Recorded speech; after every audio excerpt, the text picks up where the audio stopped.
तर लाडक्या बहिणींनो, तुम्हाला आता जून महिन्याचा हप्ता 12वा हप्ता 1500 रुपये तुमच्या खात्यामध्ये नक्कीच जमा झालेला असेल.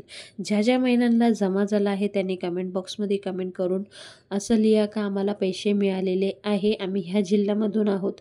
आणि ज्यांना नाही मिळाले त्यांनी सुद्धा कमेंट बॉक्समध्ये कमेंट करून नाही आणि जिल्हा कोणता आहे ते सांगा. तर आता लाडक्या बहिणींना प्रतीक्षा आहे की पुढील हप्ता म्हणजे 13वा हप्ता जुलै महिन्याचा कधी मिळणार. तर त्यावर आपण चर्चा करूया की आतापर्यंत महाराष्ट्र सरकारने 12 हप्ते दिलेली आहे. पण ह्या 2-3 महिन्यामध्ये थोडा प्रॉब्लेम झालेला आहे की महिना संपल्यानंतर दुसऱ्या महिन्यात तुम्हाला फर्स्ट वीकमध्ये किंवा सेकंड वीकमध्ये पैसे टाकण्यात आलेले आहे. तर ह्याचं कारण हेच आहे की आता क्रॉस व्हेरिफिकेशन स्टार्ट झालेलं आहे. त्यामुळे पैसे येणे डिले होत आहे.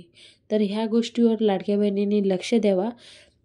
आणि कोणत्या कोणत्या महिलांना असं वाटते की लाडक्या बहिणीचे जे काही पैसे मिळतात त्याची एक तारीख फिक्स असायला पाहिजे, तर ते कमेंट बॉक्समध्ये फिक्स तारीख काय असायला पाहिजे ते सुद्धा तुम्ही सजेस्ट करू शकता. ती आपले जेवढे व्हिडिओ व्हायरल होतील तेवढे सरकारपर्यंत नक्कीच पोचतील आणि सरकार आपल्या व्हिडिओवर लक्ष देतील हीच विनंती आहे तुमच्याकडं. म्हणून जे काही असेल तुमची समस्या तर कमेंट बॉक्समध्ये कमेंट करून कळवत राहा. त्यानंतर की 13वा हप्ता कधी मिळायला पाहिजे. तर आतापर्यंत आपल्याला जेवढे हप्ते मिळालेले आहे महिना संपायच्या 1 वीक अगोदर म्हणजे 3ऱ्या वीकमध्ये किंवा 4थ्या वीकमध्ये पैसे टाकण्यास सुरुवात झालेली आहे. तर आता हे 2-3 महिन्यापासून हे प्रॉब्लेम स्टार्ट आहे पण रेग्युलर होणार असं सरकार म्हणत आहे. तर ह्या महिन्यामध्ये सुद्धा तुम्हाला 3ऱ्या वीकमध्ये किंवा 4थ्या वीकमध्ये म्हणजे 25 तारखेनंतर नक्की तुमच्या खात्यामध्ये पैसे येण्यास सुरुवात होतील.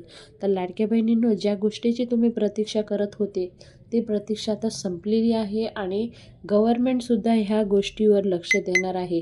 ह्या प्रकारे लाडकी बहीण योजनेला आता 1 वर्ष पूर्ण झालेलं आहे. म्हणून ही जी योजना आहे ही सक्सेसफुली योजना बनलेली आहे. आता जे आपले सरकार आहे म्हणजे फडणवीस साहेब आहे, अजितदादा पवार आहे, एकनाथ शिंदेजी आहे, अदिती तटकरे यांनी सांगितलं आहे ही योजना जोपर्यंत आम्ही सत्तेमध्ये आहोत तोपर्यंत ह्या योजनेचा प्रत्येक महिलांना जे पात्र महिला आहे त्यांना लाभ मिळणारच आहे. म्हणून कोणीच काळजी करायची गरज नाही. तर ही योजना कुठेही बंद होणार नाही हे सुद्धा सांगितलं आहे. तर लाडक्या बहिणींनो, तुमच्यासाठी खूप मोठी संधी आहे. तुम्ही ह्या पैशामधून बिझनेससुद्धा चालू करू शकता किंवा व्याजाने सुद्धा पैसे फिरवू शकता किंवा एक छोटासा उद्योग करू शकता, BC टाईप काहीतरी चालू करू शकता. तर ह्या प्रकारे तुम्ही हे पैसे यूज करू शकता.